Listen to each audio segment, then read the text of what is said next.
So again, welcome everybody. For the next half an hour we'll be doing some meditation. I will be guiding the first part of the meditation, but please bear with me, even though the first half of the meditation, for those of you good at meditation, it can be disturbing for you, because some people just like to be quiet and listen by themselves. So anyone who doesn't want to listen to the guidance, just get your two fingers and put them in your ears. Because sometimes we allow people to have like microphones, but please make sure if you borrow one, you take it back again afterwards, so that we can use it later on for other people as well as yourself. But also, it's nice to be quiet. So I apologize for actually talking at the beginning of the meditation, but sometimes that can just take you from being a very busy life and quietly taking you into silence and mindfulness and peace and kindness, and that can be very helpful to you. And I must admit that I always am quiet towards the end of the meditation, because I can't resist the quietness. Once it becomes peaceful and silent, I don't want to disturb anything. Silence is something which, if you let it, will overwhelm you and bring to some very peaceful, beautiful states of mind. So, just see if you can follow the instructions, and then it will lead you to a beautiful place. So now I encourage you to close your eyes. Honestly, I don't know why people turn the lights off, because I close my eyes, I can't see anything anyway. Maybe to save electricity.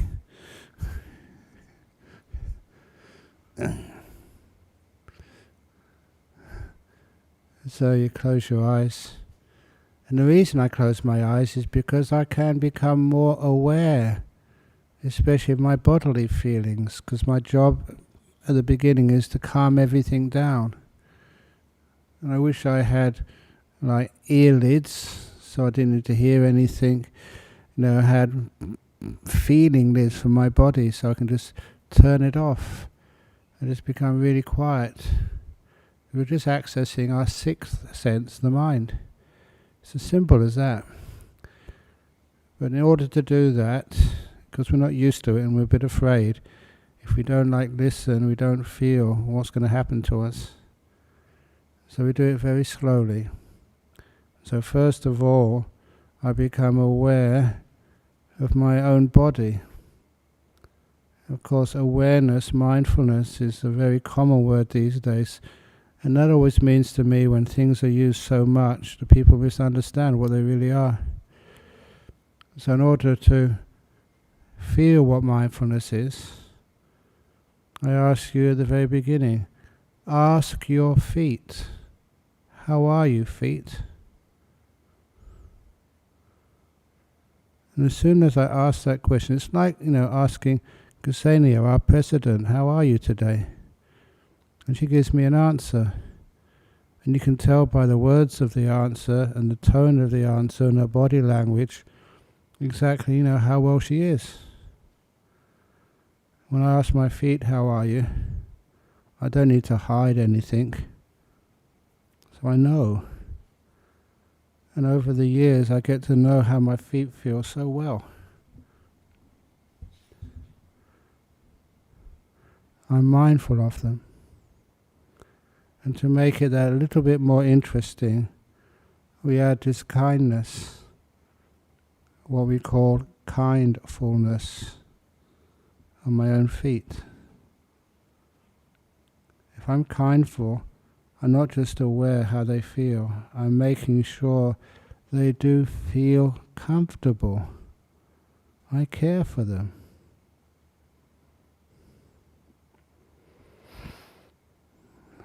And now when I'm a bit quieter and start actually feeling my feet,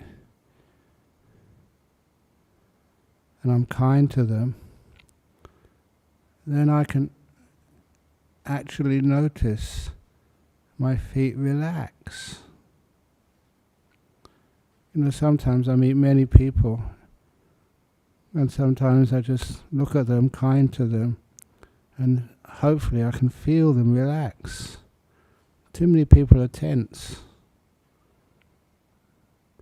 And it's the same as my body. Once I am aware of my feet, and now my ankles, I'm going up my body stage by stage. I can feel my ankles. Just checking on them. How are you, ankles?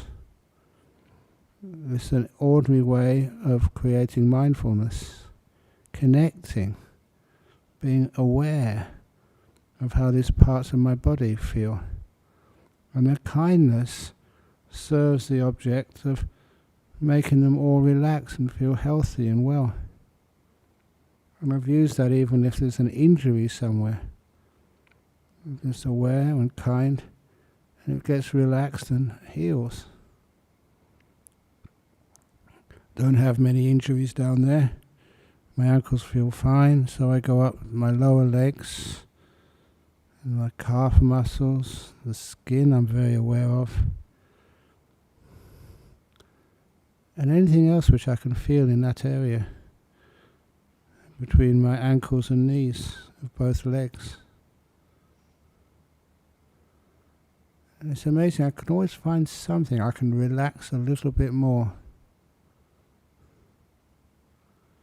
And that's what I do. And I can experience a change of sensations which is telling me that my calf muscles are relaxing more than I ever expected. And the nice thing about relaxation, it feels delightful. The tightness of tension is a form of suffering, or suffering which I know will get worse. So I relax those muscles.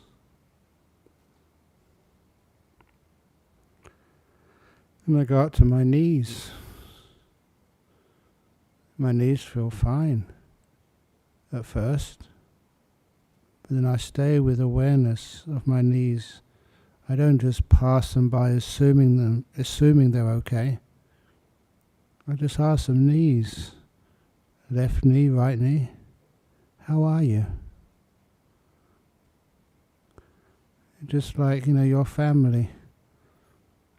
And you always ask them, your family, friends, loved ones, how are you?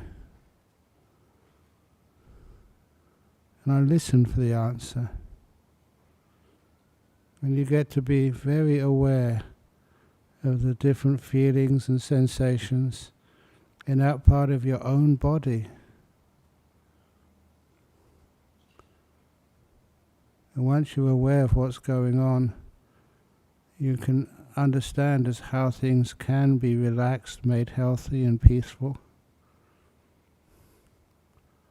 That's why you can have good health. You know how it feels. You know if it's just feeling a bit stressed or not quite healthy. And you can give this kindness, and the whole area of your knees totally relaxes. I call it relaxing to the max. And I go past my knees to my thighs, and everything else in my upper legs, skin, any tendons there. I can feel things. I'm kind to them. Are you okay? Is there anything I can do to assist your comfort?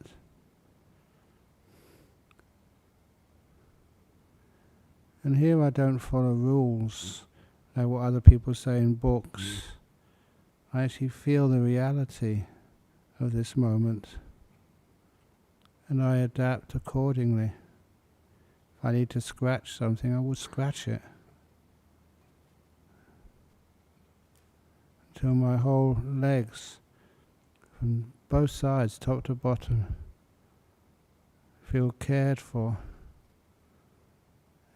relaxed and healthy. And I go up to my buttocks, quite huge muscles, which when you're sitting down on a cushion, you can feel some possible tension there, the squashing of muscles. But I know I'm used to this. All I do is to make sure that pressure is evenly spaced on my buttocks, because I know it will disappear by itself. It's not a problem. So then I go up to my waist. And just like today, I feel like I need just to stretch my back, pull my waist in. I find that little exercise, it releases the pleasure chemicals in the body, the endorphins or whatever they're called. You can feel that. Just the whole back and torso get a big boost of relaxing endorphins. And my back feels strong, stable. I still ask it, how are you, back? When I ask it, I automatically just adjust to find the most comfortable position for my back. Not any type of comfort, but a comfort which I can maintain for a long time without needing to change it. It's a meditation comfort. And I still, at the bottom of my torso, I just sweep upwards from there. I'm just going through all of my digestive tract and other little organs which are down there somewhere in the back. And as I'm like doing a scan, like a CT scan, but this is a kindfulness scan, going upwards. And if I see anything which feels tense, a little bit unusual, I will always pause there and give it an extra boost of kindness. Kindness works. Even parts of your body, even just those parts relax a bit more, allowing the body's own healing mechanism to take away aches, pains, and even give very, very powerful healing. In Chinese, I just come back from Hong Kong, sometimes they call it the qi, as a chance to go to where it's needed to heal. In Indian, it's like winds going through your body. Not real winds, I mean like these are metaphors for the body's own energy which heals and relaxes.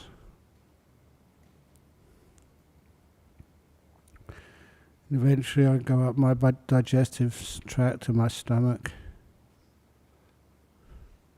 Can feel my good old stomach. It's done a lot of work over these years, but it still feels in really good shape.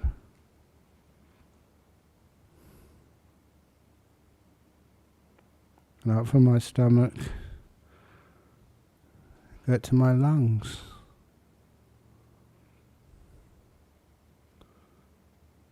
And not just kindness, I give gratitude to my old lungs.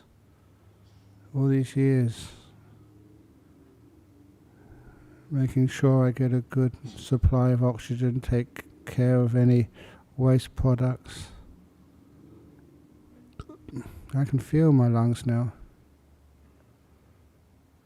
I relax them. That's what kindness is. First of all, the mindfulness gives you awareness of what's happening there.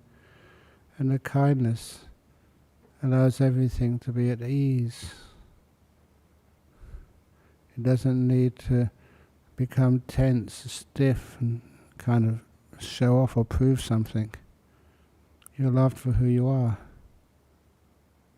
And that makes you the very healthiest and best. And I go up to my heart region.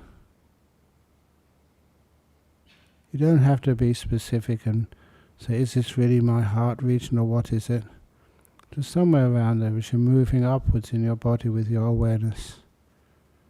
You can feel that area and just give it a boost of kindness. Oh, don't forget you. I don't ignore you. You can feel it. I can feel my heart region just really get so at ease.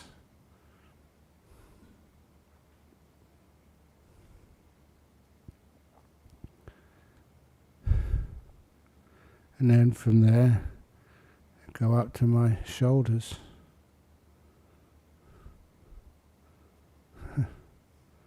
And personally, I said this to you before, my shoulders are too often too tense.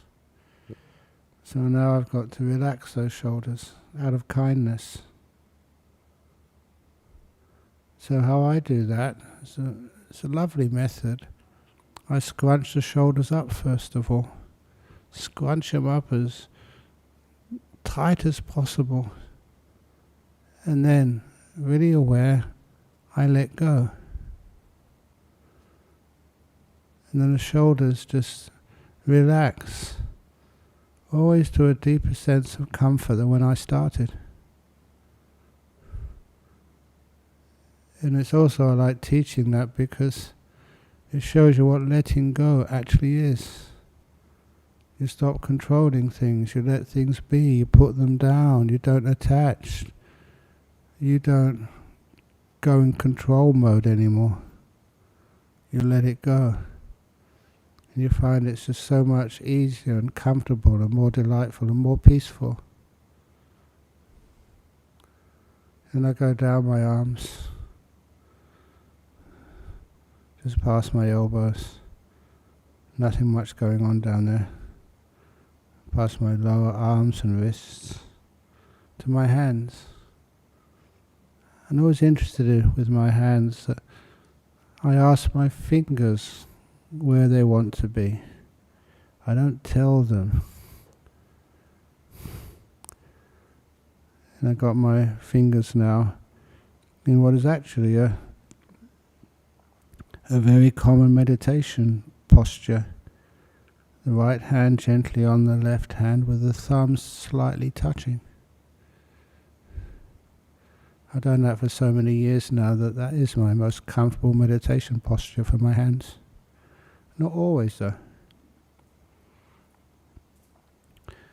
Now I realize I've relaxed the whole body from the neck down. It feels good. Then I go again on top of my shoulders, my neck. A little bit of an itchy throat right now. I care for my throat so much I'm going to just pause to take a sip of water.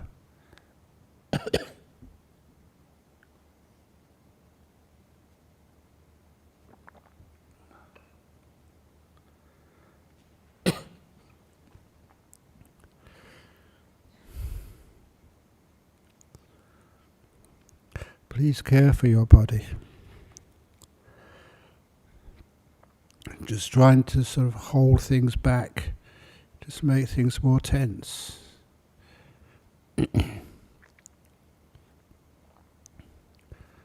Now my throat feels more at ease. I can just balance my head on top of the neck. Make sure there's the minimum amount of tension in the muscles of my neck which supports my head.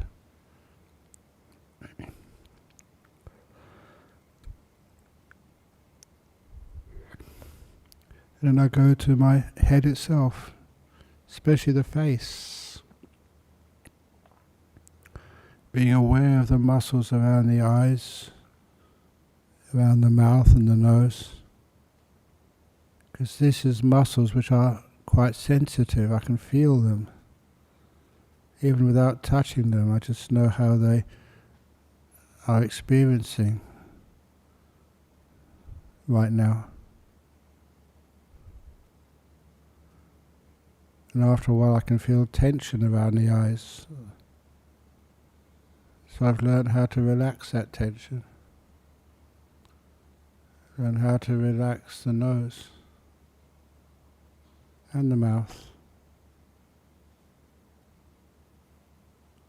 Everything feels at ease. When I describe this, I'm not just making it up. I'm just describing as honestly as I can how I feel.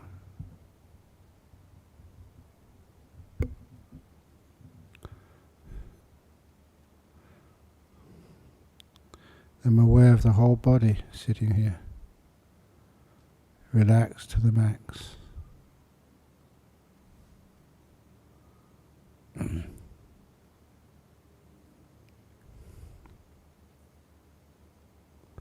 When I stay there, just relaxed, the whole body, just I don't know if this happens to you, but after a few seconds, I start to feel this delightful sensation, pleasure.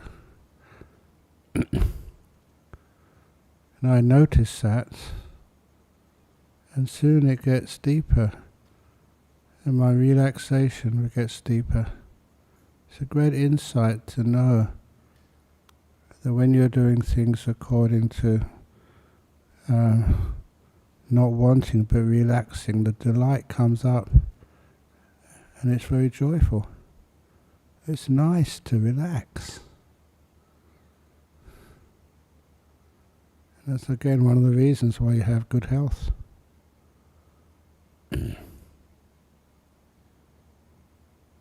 I indulge for a few seconds, then I have to go on to the mind. It's easy to let go of the body once it's relaxed. So I start focusing now on the mind. I just ask a simple question: how peaceful are you, mind? Because that aspect, that part of the mind which is peace, is a great thing to be able to know and to focus on. And I also realize the cause of peace. A lot of it is just to let go of the past and future and learn how to be in this moment.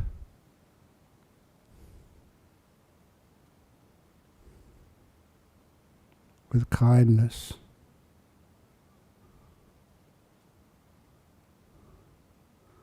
The past, I cannot trust. I remember what I want to remember and forget what's too uncomfortable for me to remember.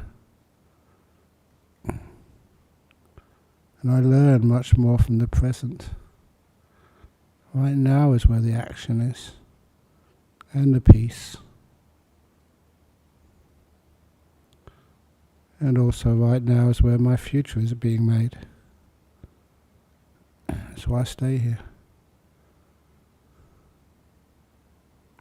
I know this is the very best I can possibly do for my future. It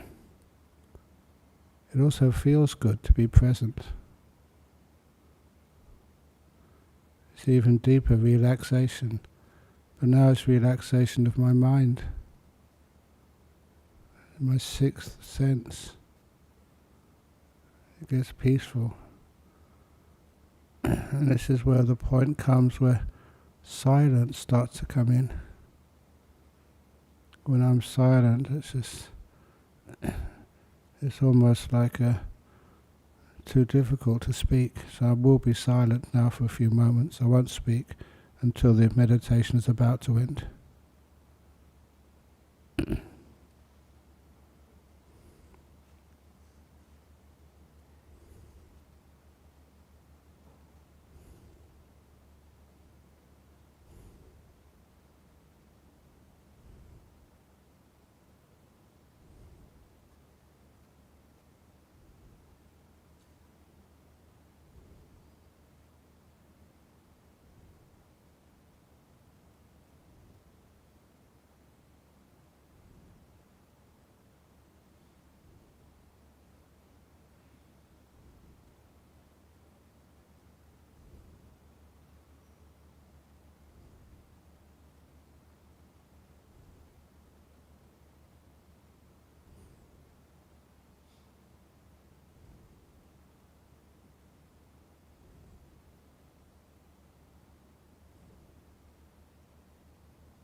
It's getting very close to the end of the meditation. How do you feel? How peaceful is the mind? What is the experience of peace? The more we get to know it and understand it, the more we can go towards that peace. The more it becomes like a refuge for us. Amazing refuge. As we're coming out of the meditation, how does your body feel? How relaxed is it? When you're in this moment, silent.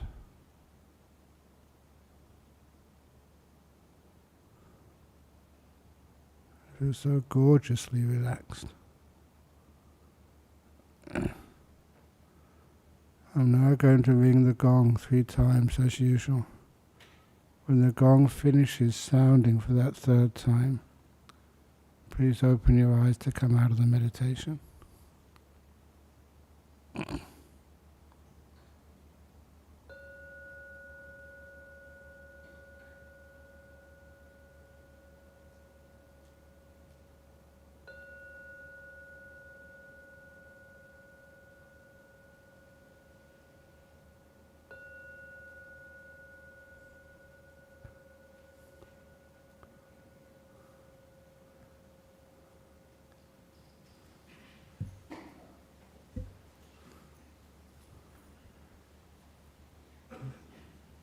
And say thank you for giving me the opportunity to meditate here and share these experiences with you.